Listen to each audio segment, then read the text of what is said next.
Olá, eu me chamo Emily Machado de Almeida, sou estudante do oitavo período do curso de Psicologia na Universidade Estadual da Paraíba, do Departamento de Psicologia no CCBS. Estou como bolsista do CNPq do projeto intitulado Barriga Seca Não Dá Sono, Insegurança Alimentar e Satisfação com a Vida de Pessoas Idosas do Nordeste Brasileiro, orientado pela professora doutora Josevânia da Silva. O modo de vida das pessoas e a forma como elas vão vivenciar o processo de envelhecimento possuem relação direta com a garantia das necessidades básicas. Por essa razão, o Estatuto da Pessoa Idosa assegura direitos às pessoas com 60 anos ou mais: direito à moradia, à saúde, à educação, à alimentação, ao lazer. E no quesito alimentação, é tido como segurança alimentar e nutricional o acesso regular e permanente a alimentos de qualidade em quantidade suficiente e que não comprometam outras necessidades básicas. No entanto, na realidade brasileira, podemos observar que existem disparidades sociais nesse quesito. Mesmo a alimentação adequada sendo extremamente importante no processo de envelhecimento, pela possibilidade de minimizar os impactos tanto biológicos, sociais, psicológicos do processo de envelhecimento. E nisso, um quarto dos domicílios, chefiados por pessoas idosas, apresenta níveis de insegurança alimentar moderada ou grave no norte e nordeste brasileiro. E essa exposição prolongada à vulnerabilidade pode impactar diretamente a forma que essa pessoa vai classificar a sua vida, no caso, a satisfação com a vida. Por essa razão, a hipótese do meu trabalho foi que a insegurança alimentar associa-se com menores níveis de satisfação com a vida, especialmente ao se analisar marcadores sociodemográficos. O objetivo desse trabalho foi analisar a relação entre insegurança alimentar e satisfação com a vida de pessoas idosas do Nordeste brasileiro.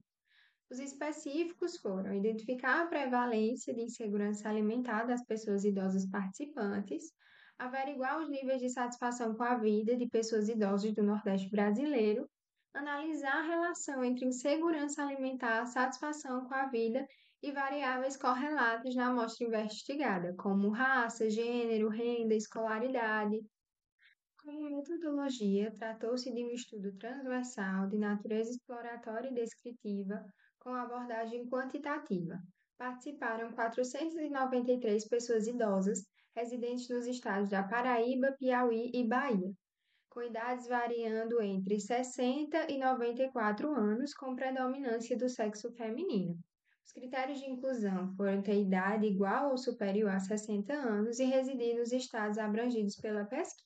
Os instrumentos utilizados foram o questionário sociodemográfico, a escala brasileira de insegurança alimentar e a escala de satisfação com a vida.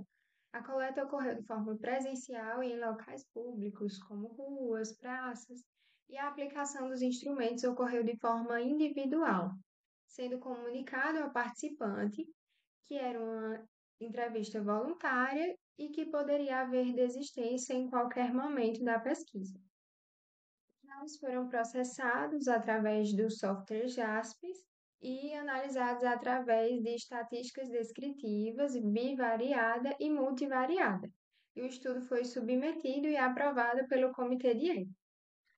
Quanto aos resultados de discussão, a prevalência foram de pessoas do sexo feminino, heterossexual, a maior faixa etária foi de 60 a 69 anos, de cor autodeclarada parda e com escolaridade de até 8 anos de estudo, ou seja, o ensino fundamental incompleto. Além disso, com religião predominantemente católica, que eram casados ou moravam juntos, que possuíam filhos com a ocupação aposentado e com renda menor que um salário mínimo. No que diz respeito às variáveis de saúde, a tabela 2 é a frequência percentual das variáveis de prática de atividade física, uso de álcool e tabaco e medicamentos.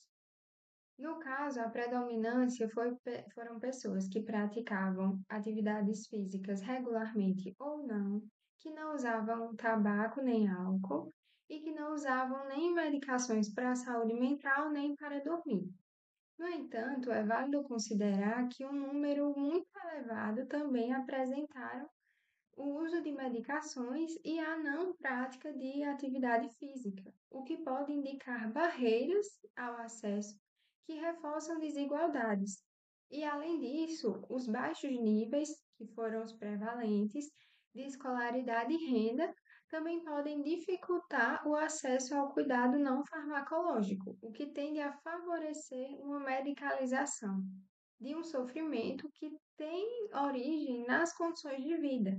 E por essa razão é reforçado a importância de criação de políticas públicas que ampliem as oportunidades de participação social dessas pessoas idosas, até para que elas possam interagir, possam ter maior autonomia, maior suporte social, maior rede de apoio. No caso do meu primeiro objetivo específico, que foi justamente identificar a prevalência de insegurança alimentar em pessoas idosas, tivemos como prevalência 40,6%.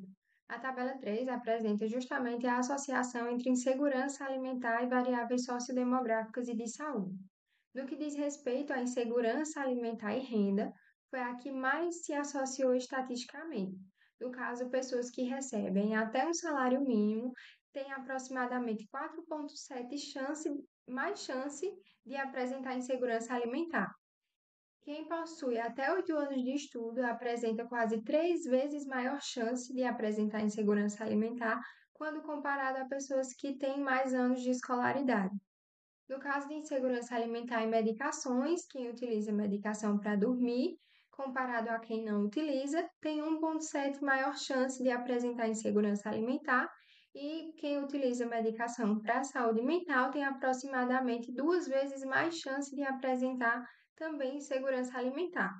No caso de gênero e cor da pele, não foram encontradas diferenças estatisticamente significantes para a insegurança alimentar. É importante considerar que a insegurança alimentar não diz respeito só ao acesso a alimentos, mas é um marcador de vulnerabilidade social ampliado. E o uso de medicações pode indicar um sofrimento psíquico que pode ser causado por privações materiais, ausência de suporte social adequado, o que reforça a importância de criação de políticas públicas intersetoriais que articulem segurança alimentar e atenção psicossocial. Além disso, a falta de acesso à educação de qualidade, ou muitas vezes a negação ao longo da vida, reforça processos de exclusão na velhice também. E para o meu segundo objetivo específico, que foi justamente identificar o nível de satisfação com a vida, tivemos como média 7,7 em uma escala de 0 a 10. No entanto, a tabela 4 aqui mostra a comparação da média de satisfação com a vida por insegurança alimentar, variáveis sociodemográficas e de saúde. Essa média, quando observada em subgrupos, ou seja, comparada a outras variáveis sociodemográficas específicas e de saúde, ela apresenta diferenças consideráveis. E a maior diferença observada foi entre pessoas idosas com insegurança e sem insegurança alimentar. Enquanto as pessoas com insegurança alimentar apresentaram menores níveis de satisfação com a vida, as pessoas sem insegurança alimentar apresentaram maiores níveis de satisfação com a vida, o que reforça que o bem-estar subjetivo resulta de um conjunto de experiências do envelhecimento, e a forma que essas pessoas vão avaliar esse envelhecimento também tem relação com fatores, inclusive, de vulnerabilidade. Com isso, podemos concluir que fatores sociodemográficos e de saúde, como renda, escolaridade, uso ou não de medicações, a prática de atividade física, estão associados com a avaliação subjetiva do bem-estar. Além disso, os resultados nos mostram que a insegurança alimentar foi o que mais contribuiu para a insatisfação com a vida, com os níveis mais elevados, o que reforça que a ausência de garantias básicas de subsistência compromete a experiência subjetiva e o modo de avaliar a própria vida dessas pessoas idosas. Além disso, é necessário a criação de políticas públicas que articulem saúde e proteção social e que promovam condições estruturais favoráveis a um envelhecimento digno, reconhecendo que o bem-estar na velhice decorre da equidade de oportunidades ao longo da vida. Aqui estão as referências que foram base para o estudo e para a produção do relatório. Muito obrigada pela atenção.